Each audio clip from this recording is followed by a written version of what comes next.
Hi friend, नमस्ते। कैसे आप लोग? आशा करती हूँ ठीक ही होंगे। आप लोग के सामने बहुत ही पुराना एकदम पारंपरिक गीत लेके आए हैं।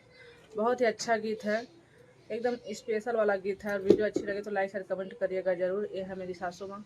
मम्मी जी, हम गाना गाते हैं, कैसा लगता है आपको? बहुत अच्छा लगता है, हमको भी बहुत अच्छा लगता है।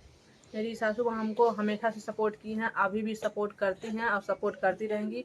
और मेरा बाबू इधर खेल रहा है, थोड़ा क्या करें। तो चलिए शुरू करते हैं। वो तो हमको पता है कि वीडियो तो सबको पसंद आएगा, लेकिन चलिए शुरू कर रहे हैं। बाबू मेरा थोड़ा परेशान कर रहा है, 1 मिनट के लिए रुकिए।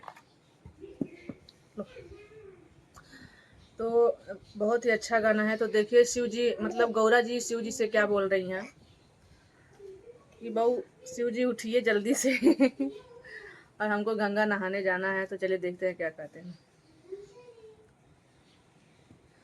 भूखल बनी बाबा तीज के बरतिया जाए ना देती ना।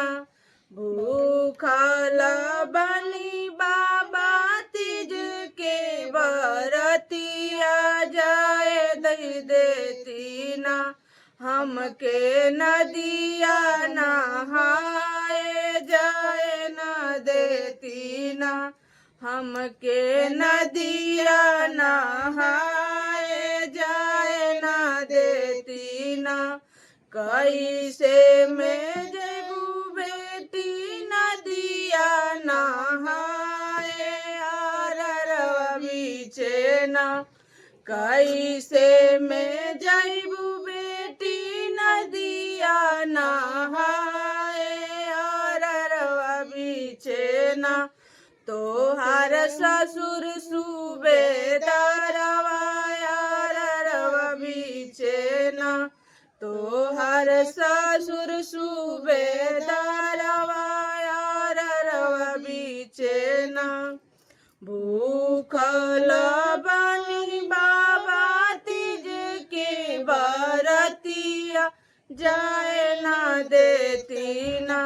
हमके नदिया नहाए जाए ना देती ना। चिड़ै बन के जैबो मैया, चिड़ै बन के आइबो चादरवा ओढ़ के ना। सब सखी संगे जाइबो चादरवा ओढ़ के ना। सब सखी संगे जाइबो चादरवा ओढ़ के ना। भूखल बनी बाबा तीज के बरतिया जाए न देती ना। हमके नदिया नहाए जाए न देती ना। वीडियो अच्छी लगे तो लाइक और कमेंट जरूर करिएगा।